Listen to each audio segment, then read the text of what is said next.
అంతే okay sir please Visnur Deshmukh please.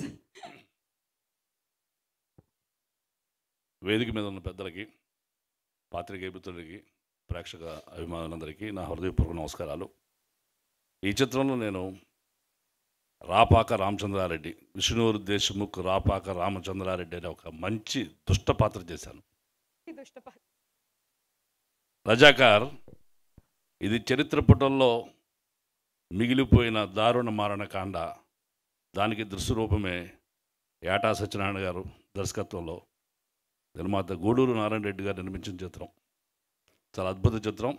ఈ చిత్రంలో నాకు అవకాశం ఇచ్చిన నిర్మాత, దర్శకులకి, ఆదరించిన అందరికీ, నాతో నటించిన నటులకి అందరికీ నా హృదయపూర్వక శుభాకాంక్షలు, ధన్యవాదాలు తెలియజేస్తున్నా. ఒకానొక సందర్భంలో నేను రాసిన డైలాగు జెండా గురించి. ఒక రాజేంద్ర ప్రసాద్ చెప్తాను సినిమాలో, జెండా అంటే 3 రంగులు పూసిన చిన్న గుడ్డ మొక్క కాదురా, 100 కోట్ల భారతీయుల గర్వానికి ప్రతీక.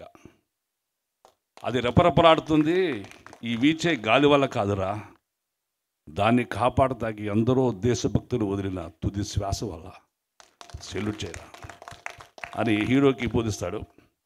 ఇది రజాకార్ చరిత్ర, భారతదేశాన్ని సమైక్యత కోసం చేసిన జైత్రయాత్ర. ఈ సినిమా కూడా గొప్ప ఘన విజయం సాధించి అప్రతిహాతంగా దూసుకుపోవాలని, మా అందరికీ కూడా మంచి పేరు తేవాలని, మా నారాయణ రెడ్డి గారు మరిన్ని గొప్ప చిత్రాలు నిర్మించాలని, ఏటా సత్యనారాయణ గారు వేటాడాలని నేను మనస్ఫూర్తి కోరుకుంటున్నా.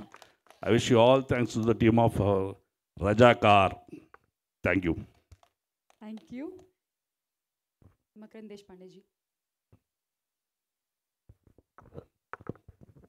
Hello sir.